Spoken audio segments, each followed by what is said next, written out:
Good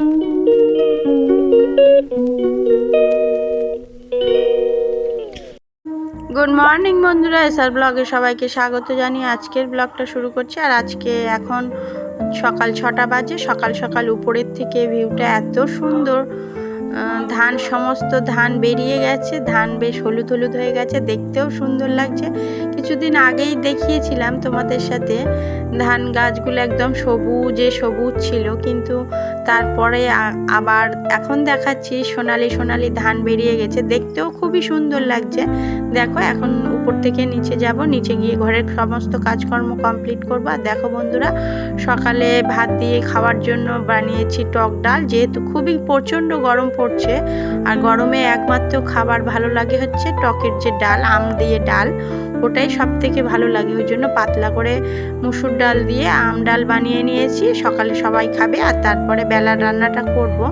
আর দেখো এখন বন্ধুরা, গাছে কত সুন্দর ফুল ফুটেছে।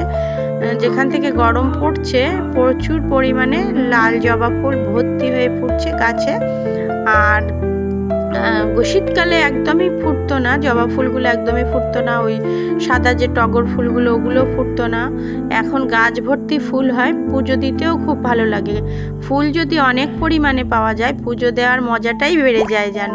পুজো দিতে ইচ্ছা করে, ঠাকুরের সামনে অনেক অনেক ফুল দিয়ে পুজো দিতে বেশি ভালো লাগে। দেখো সমস্ত ঠাকুরকে ফুল দিয়ে পুজো দিয়ে দিয়েছি। আর দেখো তারপরে ছোট মেয়ে স্কুলে যাবে, ওই জন্য ম্যাগি বানিয়ে নিয়েছি। আর এখন রান্না করে নেব, দুপুরের রান্নাটা করে নেব, একটু ডিম ভেজে ওর ম্যাগিতে মিলিয়ে দেব।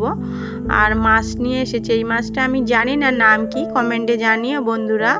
আর এই যে ম্যাগিটা ঢেকে দেব, ওই ডিমটা ভেজে তারপরে আর একটু মোচা রয়েছে সিদ্ধ করে হাত দিয়ে চটকে ম্যাশ করে নিয়েছি। আর এখন দেখো রান্নাটা বসিয়ে দিচ্ছি।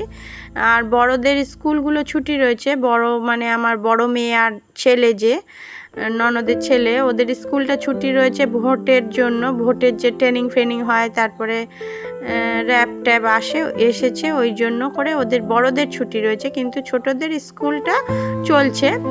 ভোটের 2-3 দিন আগের থেকে ছুটি দিয়ে দেবে। আর এই যে দেখো আমার মাছগুলো অনেকটাই ভাজা হয়ে গেছে। আর মাছগুলো ভাজতে গেলে খুবই ভীষণ তেল ছোটে। আর দেখো আমার মোচাটা রান্না হয়ে গেছে, টকটা রান্না হয়ে গেছে, শুধু মাছের ঝোলটা হলেই কমপ্লিট হয়ে যাবে।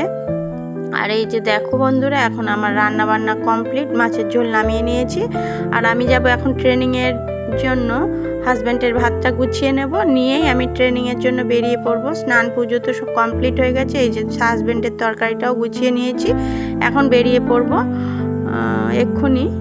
আর দেখো গুড ইভিনিং বন্ধুরা, আমি ট্রেনিং থেকে বাড়ি আসার পরে একটু আচার মানে আম কেটে দিয়েছিলাম আচারের জন্য, রোদ্রে দিয়েছিলাম। 2 রোদ্দুর দেওয়ার পরে আজকে একটু মশলা দিলাম, আর মশলা দিয়েই কৌটোতে এই বয়ামে তুলে দেব।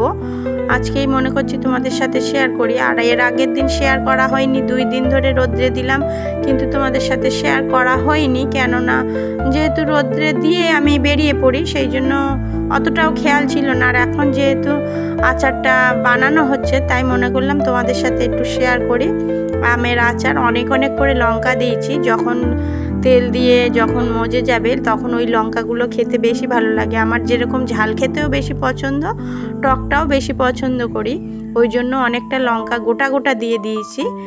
যখন ভাত দিয়ে খাওয়া হবে, ডাল দিয়ে বা অন্য কিছু দিয়ে, তখন ওই লঙ্কাটা ভেঙে খেলে বেশি ভালো লাগবে। আর একটা বয়ামের মধ্যে পুরোটা আচার ধরিনি, 2টো বয়াম লাগবে, আর একটা ছোট বয়াম আছে সেটাতেও ভরবো। তাহলে বন্ধুরা ভিডিওটি এই পর্যন্তই, দেখা হচ্ছে নতুন একটা ভিডিওর সঙ্গে। ততক্ষণের জন্য টাটা। ভিডিওটি যদি ভালো লেগে থাকে লাইক কমেন্ট শেয়ার করবেন, সাবস্ক্রাইব করবেন, আমার পাশে থাকবেন। দেখা হবে নতুন ভিডিওর সাথে। টাটা বন্ধুরা, আচারগুলো আর একটা বয়ামে তুলি, তাহলে টাটা।